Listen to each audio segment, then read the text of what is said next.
Dan, it's great to have you back, mate, and I'm glad we've managed to squeeze some time in. Lewis, it's been some time since we've spoken. It's awesome to be talking with you again. Thank you so much for giving up some of your time to have a chat. Oh, mate, what have you been up to? What's of interest for you at the moment? What's on the plate of Dan Abrahams? What's on the plate? Just fish and chips, mate. That's all. No, it's been busy. Which is a good thing, as you know, when you're a consultant.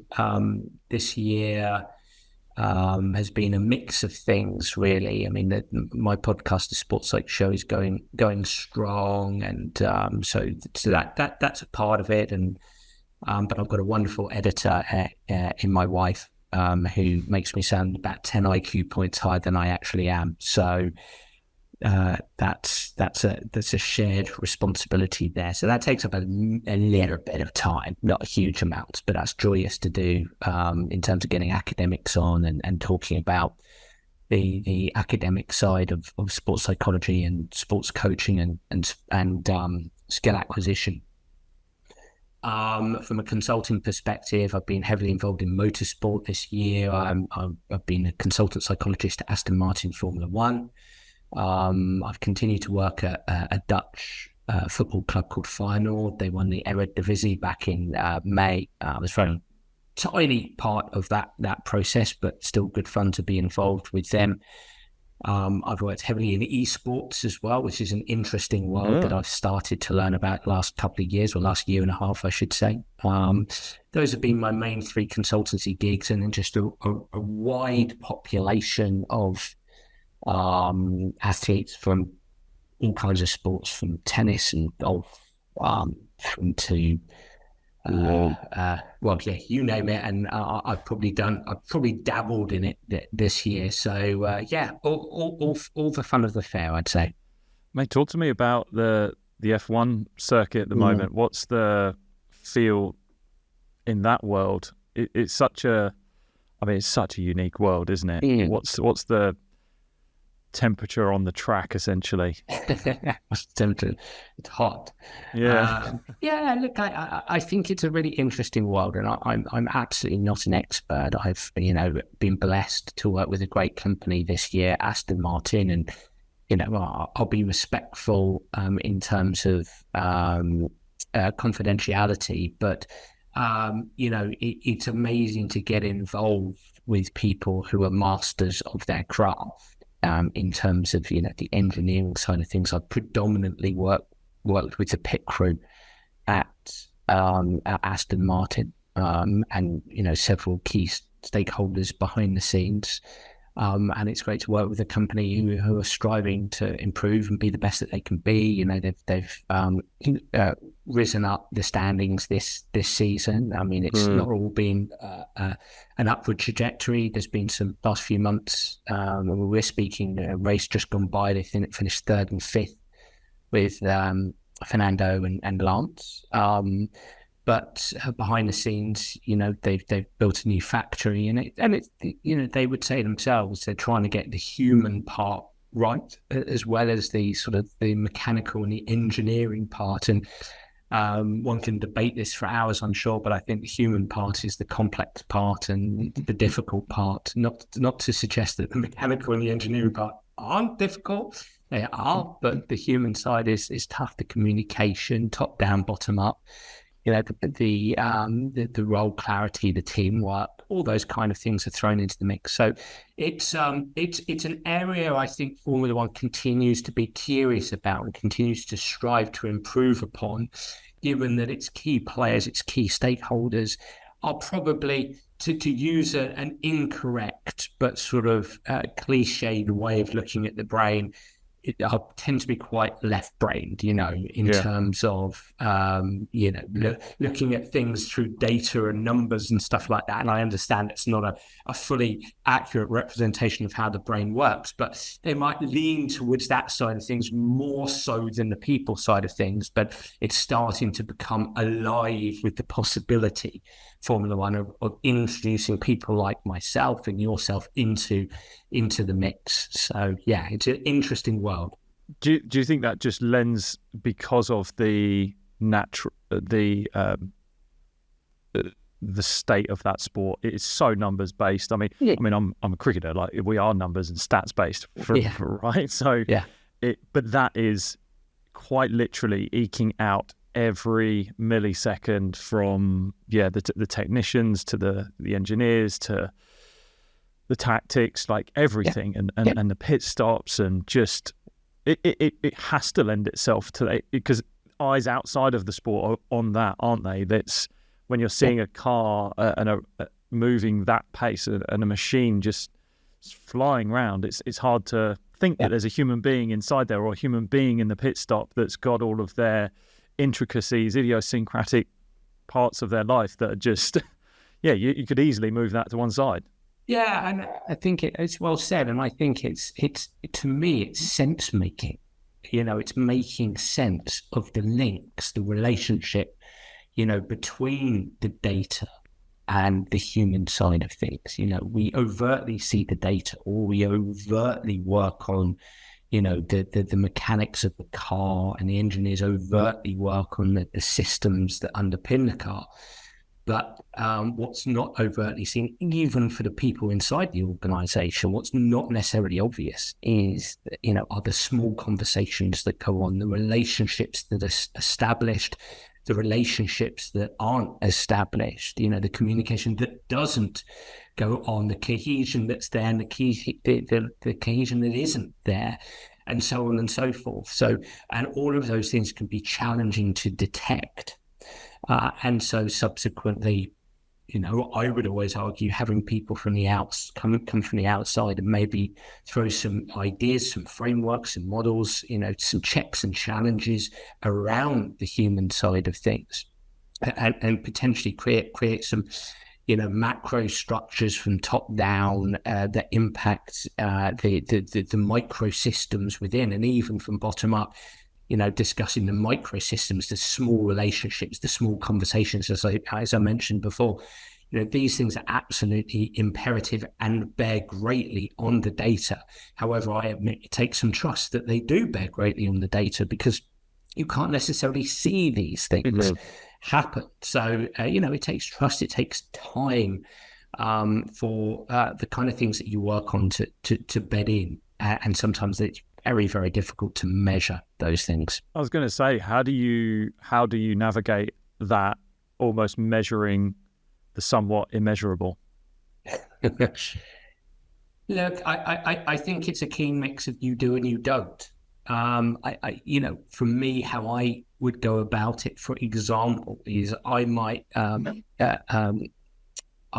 create a framework, co-create a framework with the people who have engaged me. So let's say Aston Martin have engaged me, and I might co-create a series of values or action-based words that we're going to identify ourselves around, and that's going to guide our behaviors, and it's going to guide our observations around behaviors that we don't necessarily want or are inefficient or ineffective, or help us to understand our people and how they like to go about things. So we're going to create these things that actually might lend themselves to some subjective measurement.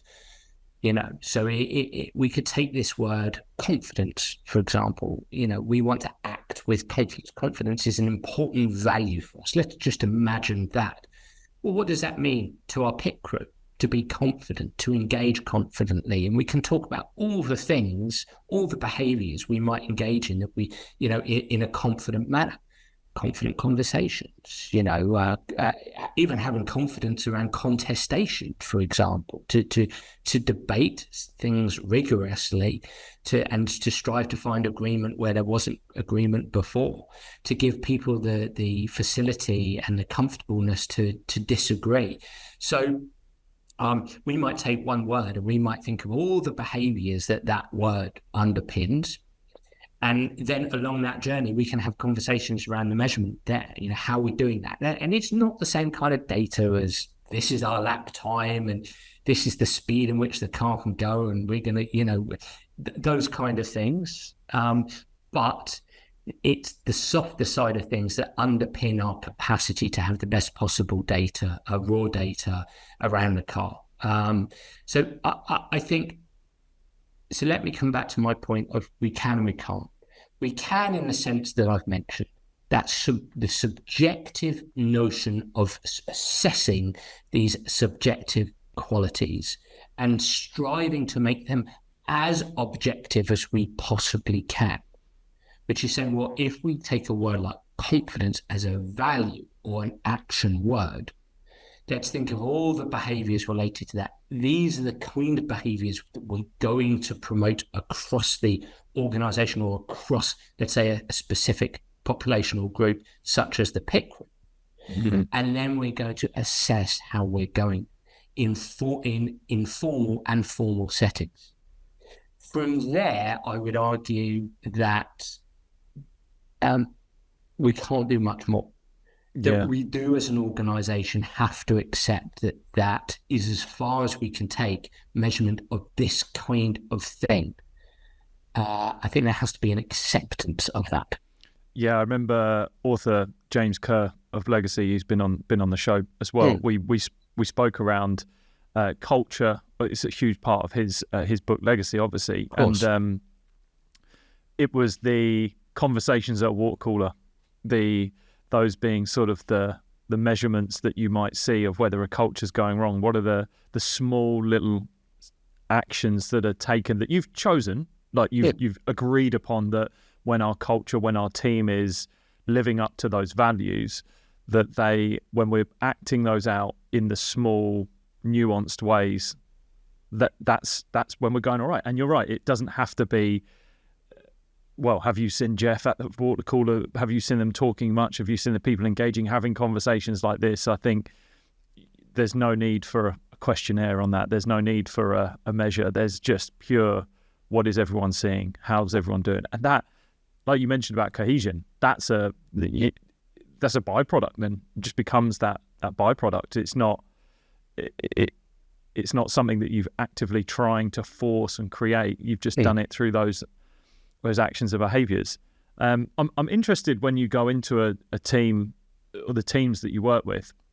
So Aaron Walsh, you've had him on the podcast or your podcast as well, and he did a paper. I don't know if you saw it, around people willing to take on mental skills, essentially, coaches. When you've found perhaps resistance to the work, how have you gone around that resistance? And because I think the times are changing. We can't deny times are changing. There is far more awareness around psychology, mindset, mental skills. Netflix, I feel, are bringing out documentary series after documentary series. They're all psychology documentaries. They just so happen to have a sport involved in them. And I think there's more conversation going on around that. But there are people who will maybe not understand it because it's maybe not come from their era. They haven't engaged with it. And so they think it's this thing that they need to be available to people. But I have met and seen people with resistance. They almost look at you going, what is this? What does this all mean? How have you navigated that space, if you've ever experienced it? Mm-hmm. Yeah, I think it's a great question, and I think it's a really tough one to answer, because in my sort of catalogue of experiences, each experience tends to expose a different skepticism or even cynicism, or pushback, if you like. And so each case tends to be individual. It tends to be one big challenge or a set of challenges. I think, and so what I would say is, I think if I was to answer it truthfully, I would say there's definitely been some moments in my career, sometimes some gigs or positions where I haven't necessarily dealt with it very well. That, I've left a position or haven't attained a position, or only sort of consulted from a distance and not closer in, because perhaps the person or people pushing back have, I hesitate to say the word won, but they've been victorious in their skepticism, and so nothing further has taken place. I think the best way I can answer your question is to actually say that what I try to do now is listen and meet people where they're at as best as I can. I've got my frameworks, and I think that is important for a practitioner. I've got, I don't think this is a buffet. I don't think it's just an all-you-can-eat buffet whereby you can have absolutely anything, because whilst I try to deal with my own cognitive biases, I'm still going to have my lens of the world and how I feel I can best contribute to an organization, a club, a team. And so I will come in and I will listen. And where I hear the opportunity, I will suggest, well, here are my frameworks. As if you want me to dive into some granular detail, for example, I tend to show potential clients my biopsychosocial model, whereby if people listening in can use their imagination here, visualization, they can, if you think about the technical, tactical, and physical components, I would be inclined to put something up on a PowerPoint and say, look, technical, tactical, physical is, if we're talking sport here, this exists, and it exists everywhere in sport. So these are happening every single second. But then I'll put a box up with arrows to those technical, tactical, physical, saying the biopsychosocial component, the person, the body-mind world. Because I think as sports psychologists, we need to be more robust than just psychology. We need to say body, mind, world, biopsychosocial. Yeah, that's a great point, especially from an athlete's point of view, because they resonate with the physical a lot. And there's a constant link there. And I'm saying biopsychosocial is always happening. And it's always mediating technical, tactical, and physical. Anyway, look, there's a bit more to the model, but I might find an opportunity as I listen and we talk and listen to where they're at, what they want, and then I will dive in. And more often than not, Lewis, it's okay. My biopsychosocial, make a bit of a joke. Our biopsychosocial, not very catchy, is it? Difficult to sell, but then break it down to body, mind, world, and then we just talk about what. Let's think about the things you've told me already. Oh, well, yes, sometimes your players, from as basic, sometimes our players switch off. A head coach might say that to me, or an organisation might say, a club might say, we want our organisation to really treat our players in as humanely as possible, fashion as possible. Oh, do you want a psychologically informed environment? Okay, well, biopsychosocial, and then I'll break it down further. And then I'll dive into the psychologically informed environment. So I'm just listening and trying to meet people where they're at. And I feel that's a kind of a pre-mortem, if you like. That pre-mortem potentially heads off the problem, the challenge that you speak about. If you do find yourself challenged, I would say I can think of something recently that happened in a gig of mine where I'm kind of thinking, I'm being kept a little bit at arm's length here, in what I can potentially offer. And I think sometimes you have to accept it. Maybe you're not the right fit for the organization, or maybe, they want to go off in a different direction. Whilst I might say that biopsychosocial is always happening, there can be great people in the organization who do great biopsychosocial stuff themselves. Great medical departments who, through their treatment of players from the sports sciences and the skill acts and the strength and conditioning coaches, do great work in psychology, and they don't want to put their resources into me. So you do have to be accepting of quite a complex dynamic landscape. So okay, I'm going to take a step back and I'll be patient, or I'll have to take a step away. That's fine as well. I think acceptance is quite important. But one more thing to say here is, once you've listened, once you've introduced, once you've met, you're meeting them where they're at, then I think it's about putting effective frameworks in place where you're working ideally systemically, which is the mesostructure level. If you think of micro system, mesosystem, and macro structure. Macro structure is top down. That's what does this club or organization want? What does it stand for? What are its overarching values? You know, through to what style of play does this club want? You know, and maybe you might point at Manchester United at the moment. Maybe they don't quite have their macro structures in place. So the confusion from top down reigns.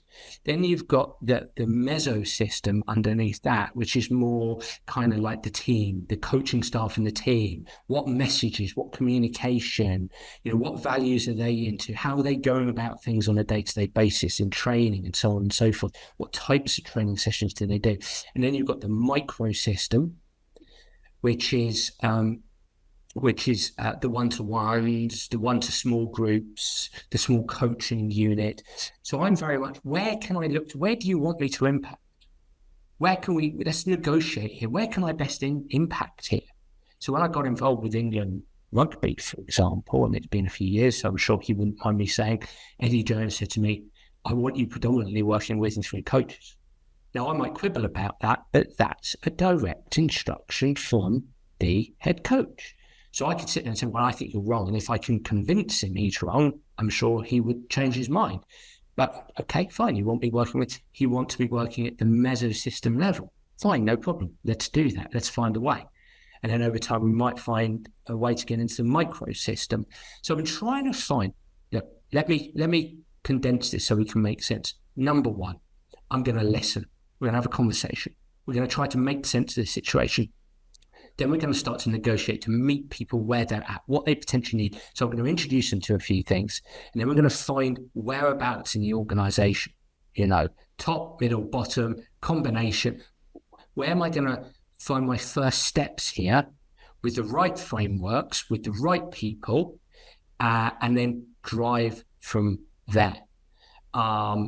That's a pre-mortem. That gets things right from the beginning, and then you're trying to do the right things along the way. But that navigation is tough there and there onwards. It really is challenging, especially as coming back to what you were saying before, in a world that is starting to accept us, starting to see, has always seen the value of psychology, but has always perhaps felt that coaches do psychology alone, and is starting to now open up. It's still a tough navigation. How important do you think it is for coaches in that mesostructure to have engaged in the work themselves? And especially with now, and many coaches are past players, have potentially been in the game that have played it. It's not everyone, but you say it's a high percentage. How important do you think it is for coaches to have engaged with psychological training, mental skills, however way you want to frame it? Engaged historically in it. Yeah, so they've either. So I would even say how much they're perhaps engaging with it whilst they're coaching. Yeah, look, I the two ways I'd answer that would be it always helps if a coach has had a positive experience working with it, or any experience. But because even a negative experience, you can have a conversation about the experience that they've had and potentially influence and change their mind. Should that negative experience have led them to be slightly skeptical about its use? A positive experience really, really helps, because usually then you've got an open door. I think the other thing I want to say is we are starting to try, and again, understanding that I still want to meet people where they're at. I would still put to all coaches out there, you are starting to tread into a world now where if you are not going to engage in this stuff in as efficacious a manner as possible, that is going to limit your ability to coach, especially head coaches who have to see the helicopter viewpoint. And the reality is these days is whether it's these organizations that are becoming bigger and bigger and more bloated, rightly or wrongly, with huge amounts of staff, or even if we come down to organisations with lesser staff, lesser resources, we're going to utilise those resources, bring in a sports psych. If you're just going to simply say, well, I'm going to siphon off this sports psych over there, they're in that office, or they're over there by the side of the pitch, you're just not going to do it as effectively as than if two things.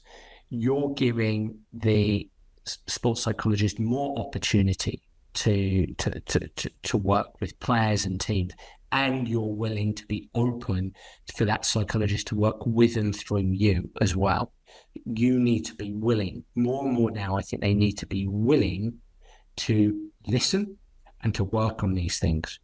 And therein lies a problem, because you're asking people to cut away at their autonomy. And that's what head coaches love, their autonomy. By autonomy, I'm being polite in by saying it's my way or the highway. I'm in charge. This is what I'm doing, and really the underpinning of when I've sat in rooms and not been listened to or haven't felt I've been listened to, you just think this person, or perhaps more accurately, not given assigned things to do within the organisation that involve coaching and coaches, then I just think it's low trust from the head coach. It's a lack of knowledge. It's a lack of knowledge and a lack of ability to manage me, to manage with me, to work with me, to engage, to negotiate, to use me effectively. And I think the future lies with head coaches, managers, head coaches who have the capacity to work with auxiliary staff in the most effective and efficacious manner, to understand that they don't know everything, to understand that actually to distribute power more and distribute decisions more. I do think that I honestly believe, if I think of football, which is probably where I work most, I think if you look at right now Pep and De Zerbi at Brighton and maybe Klopp at Liverpool and others, of course, that you are looking at very gifted, Serena Williams, Emma Hayes, you're looking at very gifted head coaches. There is such a thing as a superstar head coach, but the superstar head coaches, that is also an overblown thing. That when we distribute power more, which I think personally an organisation like the FA have done very well, that somebody like Gareth Southgate is where he is and has had the results that he's had because he's been willing to distribute power more and listen to the people by his side. I think that is where the future lies. Whilst accepting there are very gifted head coaches who have a wonderful eye for tactics, who can persuade and influence, who have that kind of persona and charisma and character, but also understanding they also have to have the capacity to go, Lee Richardson at Liverpool and the guy at Manchester City whose name escapes me, they've David got sports. Yes, David Young. Thank you. Well, he came from cricket, he was my site. Well, there you go. Yeah. So I don't know what David does at Manchester City. I don't know what he does. So you lend on. So it was on the tip of my tongue to talk about. As soon as you mentioned Pep, because I spoke to David, and just after he got the role, or a few months into getting the role, and I asked him what was it like, and my opinion is, and it kind of lends back to this study of Aaron Walsh's, of that people know it's good for them. Like there's many coaches out there, they know this is the right thing to do, but actually, and this is the same for athletes, actually taking the step and engaging in the work is a completely different skill set and mindset as well. And Dave was talking about at Man City how he had tried something and it didn't work. It didn't work, but Pep said, okay, go again. And the openness, he just spoke of like the openness of the character to go, okay, rather than dismiss and move him to one side, completely open up to, okay, that's the same way a tactic in a game wouldn't work, or you just missed in a game, right? It's the same. It's not the case of, it's an understanding that not everything is going to work 100% of the time, but if you keep trying, that you're going to get there. And then I actually had a conversation with I can't remember the league of this team, I'm not going to name them, but it was of a trainee psychologist in the academy of this squad, and they'd just brought in a new manager. The senior squad had got promoted, but the first day this new manager walked in, he walked straight into the changing room and kicked the psychologist out. Now, they got promoted. They got promoted because they purely focused on football. Now, having been an athlete and been in changing room, I only looked at that and went, okay, you've gone for quite literally short-term gain, and the long-term pain is going to be there. These players go all the way back to our Aston Martin conversation around the human being. I just looked at that and go, where there is no player care there going to be going on. This is a manager that's completely gone numbers, performance. This is what matters. But there is a cost that will come with that eventually. I have no doubt. I've seen it, and it irked me so much. And I just looked at it and went, you have got Pep Guardiola, Jurgen Klopp, all of these top managers that you've just spoken about. Not only that, followed by camera crew after camera crew, leaving clues for every manager that ever wants to get into the game of like, how do I become good?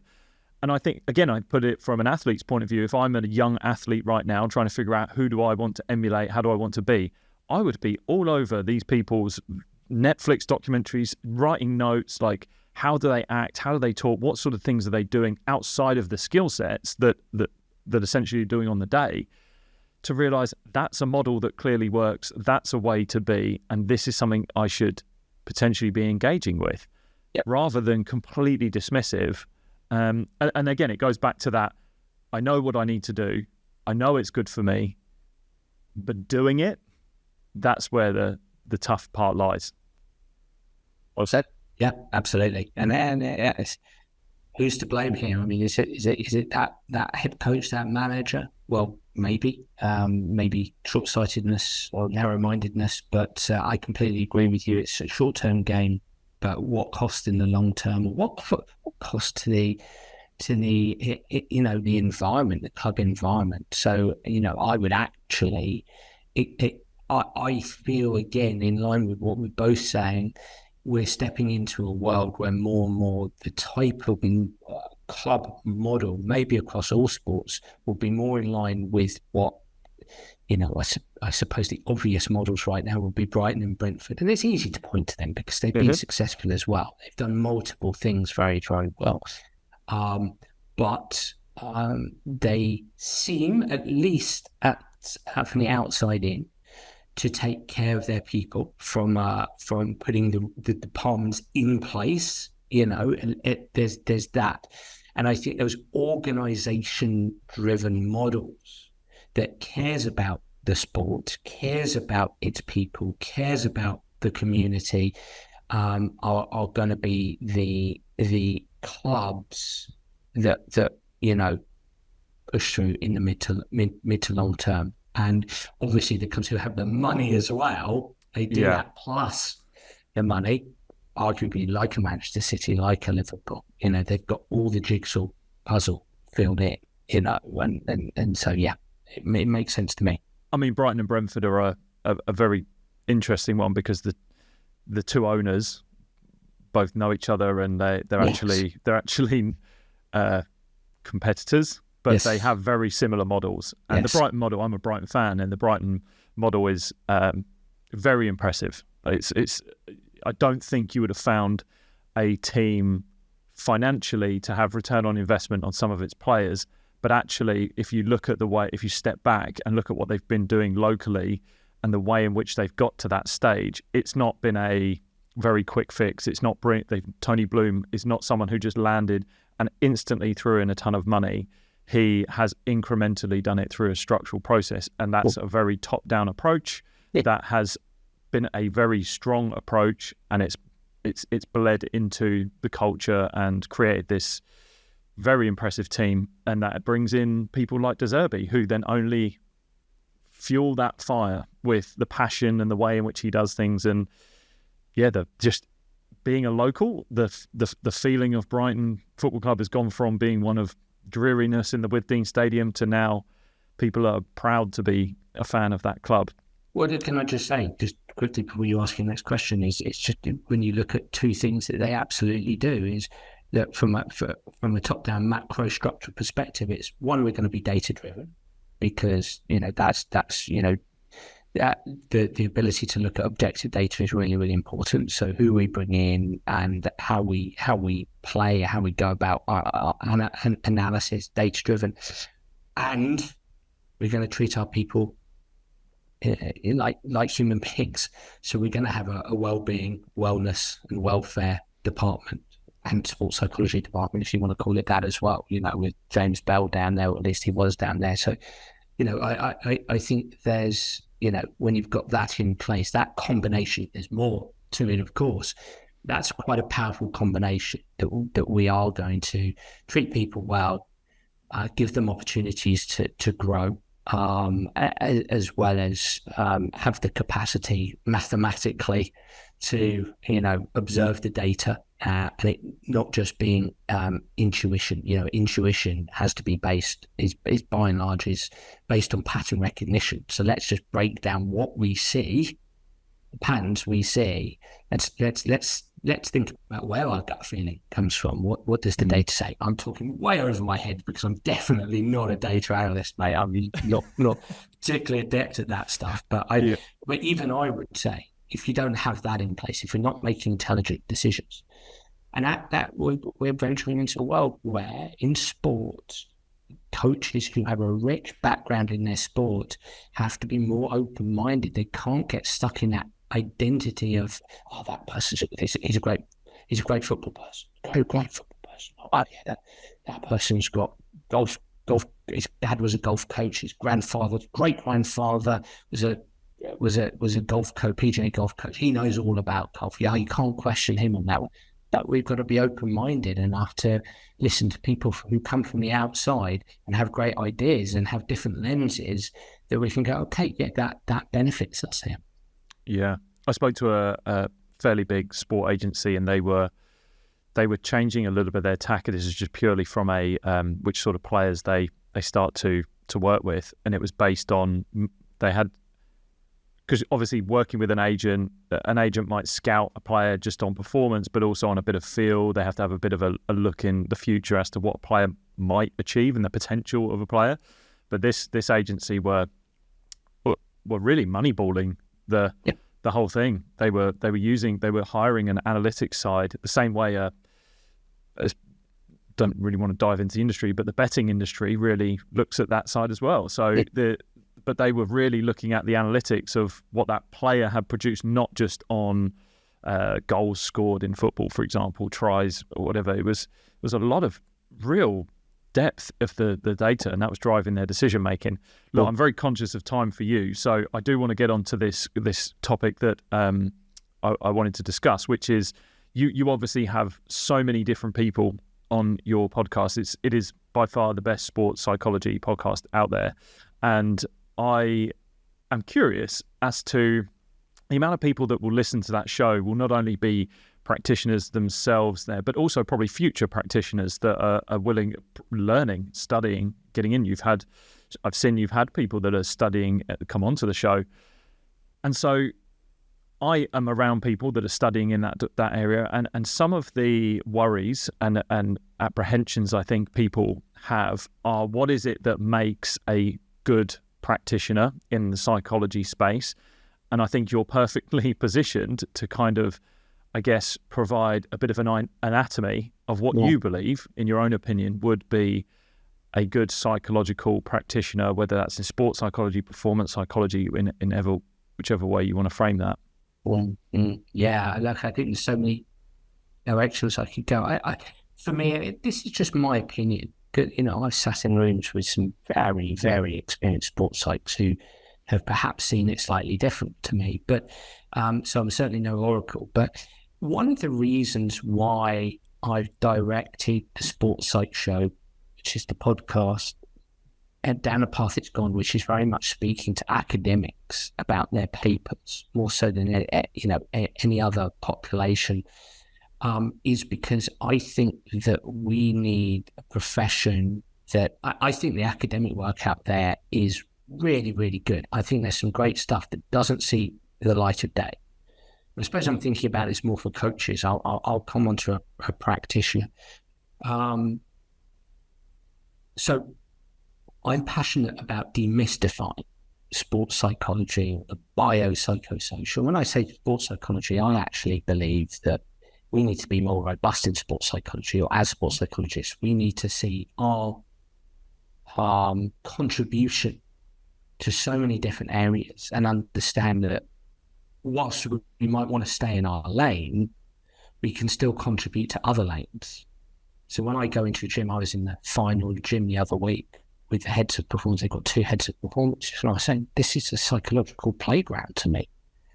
You know, whether you're working on the basics of player, concentration, confidence, control, commitment, if you want to use all the C's, cohesion even, you're working on that in here. You can work on imagery in here. You can work on so many different things in here in the gym. This is a psychological.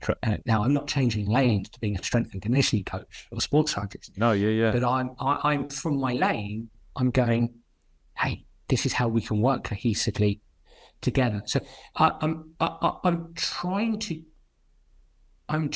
to help people understand the robust nature of sports psychology, how it's contributed to skill acquisition, how it's contributed to coaching science, how it contributes to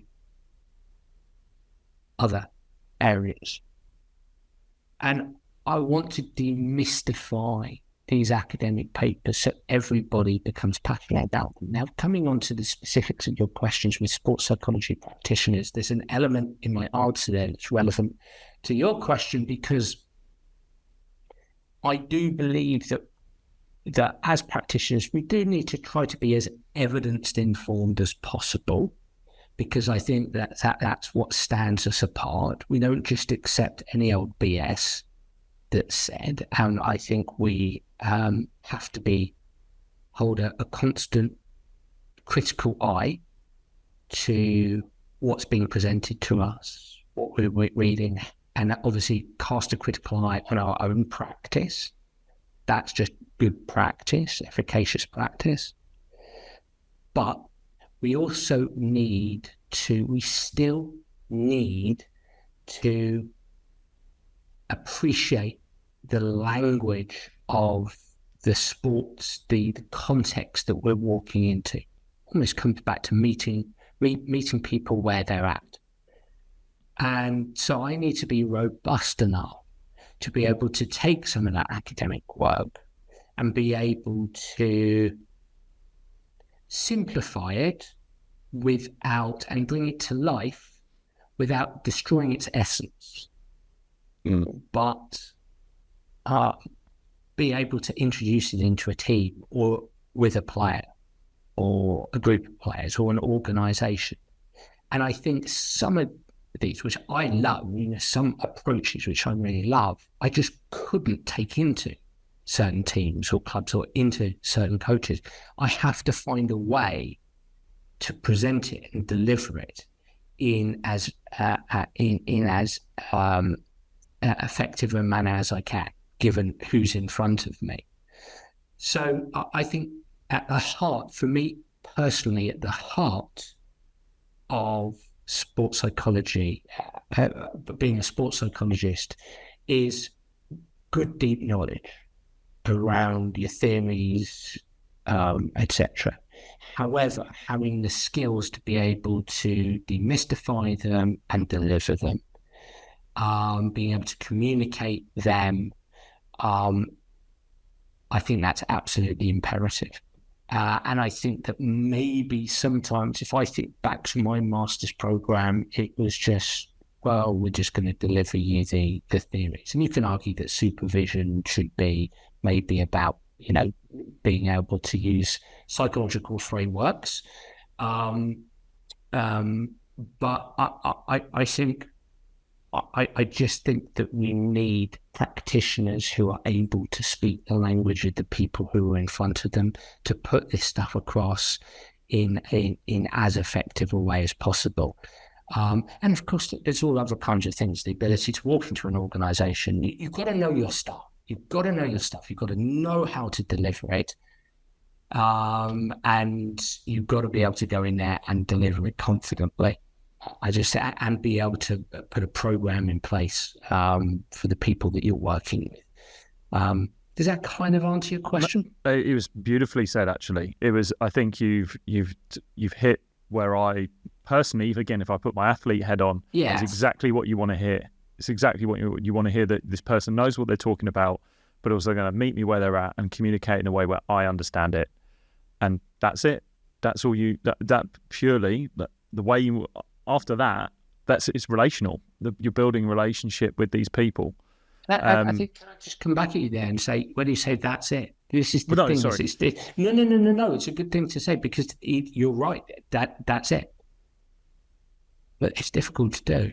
Yeah, I didn't want to downplay it. Yeah, no. I wasn't downplaying it. I just trying to, again, simplify it. Yeah, but you're right. It's not. I'm not being critical of what you said. I just want to build on what you said. That is it, but it is hard. I think there's a but, because, and I'm guilty of this, because I think there's like a force within the profession that is all got to be evidence informed, got to be take from your theories and blah blah blah.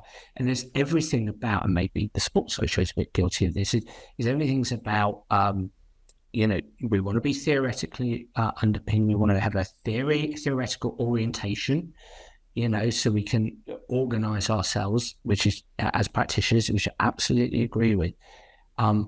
But that puts us in a world where we are of complexity and complication, where we use difficult terms. I'm a big Yuri Hanin fan. Individual zones of optimal functioning. I love that stuff. Individual zones of optimal function, multi-state theory, all the stuff going on there. I think it's brilliant. I haven't had an opportunity in an organisation to introduce that in its purest thought form. Hence why I ramble on about having a game face and having a match script and things like this, and trying to break it down for people. I think you've got to simplify it again.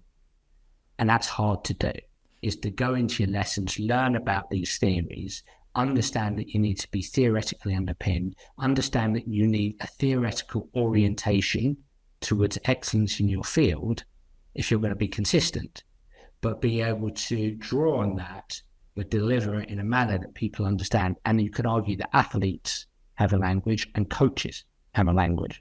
The coaches can be more complicated and complex, can deal with that, and athletes less so, although some athletes can. So, that's a challenging landscape, but you've got to remember how simplified you have to make it. And even I forget often how simplified you have to make it. Do you think that imposter syndrome plays a role in making it complicated in order to make someone feel adequate in that field? Oh man, I just think it's a whole host. Yes, I think it's a whole host of factors. I think, if I was to be critical of myself, I would say at times when I've been challenged, I've got defensive and I've started to use long words, and it's just like, oh, Dan, shut up. I think there's so many things. I think, historically, you're trying to find your way in the organisation, so you try to stand out. That could be something. You're trying to show your value. So, you use terms that others don't understand. You're trying to, in the battle and, the Wild West out there in terms of different practitioners and how they've been educated. Some people who are BPS or HCPC or whatever might, start use pompous terms because, they're trying to set themselves apart from the person who's done a 2-week NLP course, rightly or wrongly. So I think there's so many reasons why. I think to be effective, you have to simplify it, and I find it really, really difficult. I don't think it's easy. I mean, you're surrounding yourself with academics every week, so you're not really. Then you are in teams. You are around them. So God, you've got it on your shoulders there. It's well said, and similarly, I would say, and I said this in a recording. It's not out yet, but speaking with Professor Mark Williams and Professor Nikki Hodges on a skill act thing I was recording recently, and we were talking about coaching being tough. And I found myself saying, I think one of the challenges, not enough coaches think that coaching is really tough. It's as tough a hobby or profession as you can actually pick. And I think if more coaches saw it that way, that they'd be willing to engage more with the terms that we use, that they'd be willing to engage more with uncertainty, and not always thinking that they have to have an answer. It's hard. I don't have an answer for everything, especially in psychology, and I don't have an answer maybe for some of the things you're asking me, and that's okay. I think uncertainty should be allowed, and I think that if we embrace that uncertainty, then maybe we'll get a little bit better as a consequence. Yeah, I mean, I'm very conscious of time, and I think that was a great place where we can wrap it up for this episode. I have 1,000,001 things that I would still want to continue talking to you, but I don't want to eat into your time. Dan, thank you so much for that. I think those are actually really important answers and questions to throw around this space. I think listening to your show, they're just natural questions that I have when I'm listening to the very academic side of this, and I think where the rubber hits the road is very, very important for people to understand. And you do a great job with the show. Please don't stop. So that's from someone who listens. But is there anything at the moment that you're curious about in the field that you're developing? Just before we go, is there something that really flicks your switches at the moment? It just, as I say, I would say most of my work is in football, and but you could apply this to, cricket in the nets, or I suppose golf on the practice ground, tennis on the training courses, that, just the continued application of sports psychology or biopsychosocial frameworks, tools, techniques, approaches, etc., within training, within practice sessions, that I think we continue to need to have conversations around what that looks like. That so much of what we do can take place in that hour and a half training, or half a day's golf practice, or whatever. That I think that, again, taking a broad definition of sports psychology with its fingers in skill acquisition, its foot placed within coaching science, and so on and so forth. That, as sports psychologists, we need to continue to make sure that we are helping coaches understand that not all, but a lot of let's be clear, not all, but a lot of what we do can be done we can help coaches do it in training, and we can help organizations at a systemic level with those macro structures and those mesosystems, that it's not just one-to-ones, small group stuff, that we can help with a broader in a broader population across all these organizations. I think that's absolutely crucial as well. I'm interested in that. I'm interested in, what does if you think football, what does an hour of training look like, with loads of psychosocial stuff thrown into the mix, complementing and constantly interacting with the technical, tactical, physical sides of things, with each key stakeholder involved. With assistant coaches, again, I suppose I'm talking about hubs here with the luxury of coaching staff. I'm thinking of, when I've stood by the side of Premier League pitches, how big can we make those sessions from a psychosocial perspective? Coaching staff involved in promoting values, leadership, teamwork, relationship, behaviors, managing emotions, creating consequences, effective learning from a cognitive perspective. There's so many things that can be done. And I just have a vision of just this amazing hour and a half of the integration of biopsychosocial, the technical, tactical, physical, and it just being outstanding. We were using water breaks to test and check for understanding. So players are learning better. There's memory consolidation, things like that, where we're trying to help this information go into long-term memory. There's all kinds of things that can be done. That's what really, really excites me. Alongside that, if we go up to that macro structure, well, can we really help there as well? With things like psychologically informed environments and motivational climates, and role clarity and things like that. Yeah, I think there's so much to be done, and those are the kind of things that really interest me. Love it, mate. Again, we could go on for hours, and maybe I'll have to get you back for your hat trick coming on the show. But Dan, all links will be in the show notes for getting onto the Sport Psych Show and to connect with you. But thank you once again for your time. I really appreciate it, mate. Thanks, Lewis. Thank you, mate.